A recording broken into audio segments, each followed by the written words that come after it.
Opa, bom dia, boa tarde, boa noite. Bem, independente da hora que você está assistindo esse vídeo.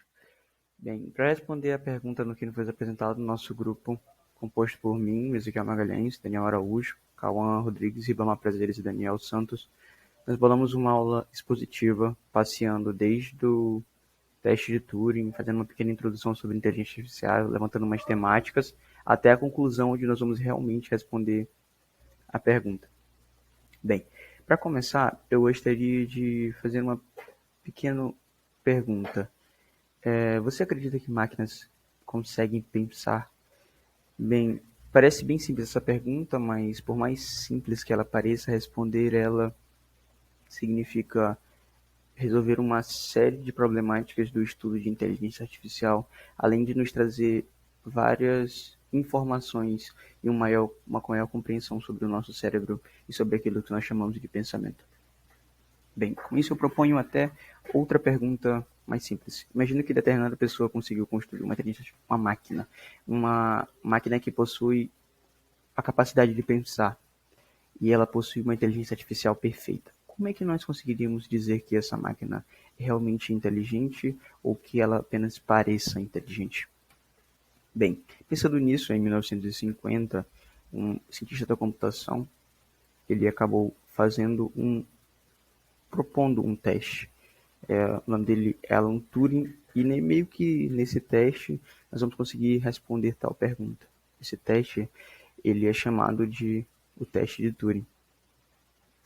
Bem, para esse teste nós precisaremos de 3 participantes. 2 deles estarão respondendo as perguntas e um deles estará fazendo as perguntas. Lembrando que eles estarão separados em ambientes diferentes sem poder ver um ao outro. As perguntas serão feitas de forma escrita e caberá ao entrevistador decidir qual dos dois é a máquina e qual dos dois era o ser humano. Mas, considerando que a máquina conseguiu passar pelo teste de Turing, não foi identificada, ela é realmente inteligente por se parecer com um ser humano, já que esse teste ele não trata de ser inteligente, ele trata de conseguir se passar por um ser humano. E bem, isso leva ao ponto de que esse teste ele envolve enganação. É sobre fazer uma máquina mentir tão bem ao ponto do entrevistador não conseguir diferenciar ela. Mas isso nos leva a outra pergunta. Máquinas que mentem são realmente inteligentes? Bem, aparentemente não, não é? Já que programas podem serem feitos com base de dados tão gigantescas que qualquer resposta dada pode ser facilmente confundida com um ser humano. Pensando nisso, tem um poema que eu gosto de mencionar, que é por um autor britânico. Aqui. Esse poema, ele fala sobre a angústia de existir. O poema fala: "E agora estou cansado de mim mesmo. Deixe ser o azul refrescante, assombrado pelo céu nu, e pela água fria e o azul quente. O brilho cintilante nunca chega." Bem, esse poema ele não foi escrito por um autor britânico, na verdade. Ele foi escrito por uma máquina que escreve poemas baseado em imagens. E bem, esse poema facilmente ele passaria no teste de Turing.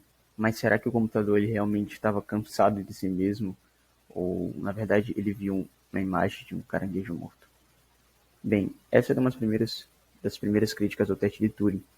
E já que, da forma que ele foi proposto da primeira vez, ele não serve para dizer se uma máquina ela é inteligente ou consciente. Ela apenas serve para saber quanto uma máquina consegue imitar um ser humano. E, mas se bem que o ponto de interesse de Turing não era saber mais ou menos se uma máquina conseguiria se comunicar de forma tão natural ao ponto de ser indistinguível e se conversar com um amigo, por exemplo. Bem, mas poder conversar ou conseguir conversar significa que máquina adquiriu consciência? Bem, muitas pessoas defendem que para uma máquina ter aquilo chamado de mente será necessário que ela tenha consciência, embora nós não sabemos nem tenhamos ideia do que isso signifique. Bem, O ponto é que, para saber se uma máquina é inteligente ou consciente, a única forma de nós termos certeza disso seria se nós fôssemos a máquina ou fosse a pessoa. É um tema na filosofia chamado de problema de outras mentes. É um tema até bastante, uma área, na verdade, interessante de ser estudada. E seguindo essa linha de raciocínio, nós podemos dizer que o teste de Turing ele prova se uma máquina é inteligente ou não, porque isso é impossível de se afirmar, como eu disse, a não ser que nós fôssemos a máquina. Então, meio que podemos dizer que esse teste ele não serve para nada, porque não importa o quão avançado seja a máquina que coloquemos, ela vai sempre falhar, já que o teste de Turing não foi feito para testar consciência ou muito menos inteligente. Ele é um teste para testar humanos, na verdade, porque nós não buscamos inteligência com o teste de Turing, e sim nós buscamos máquinas que pensam como humanos.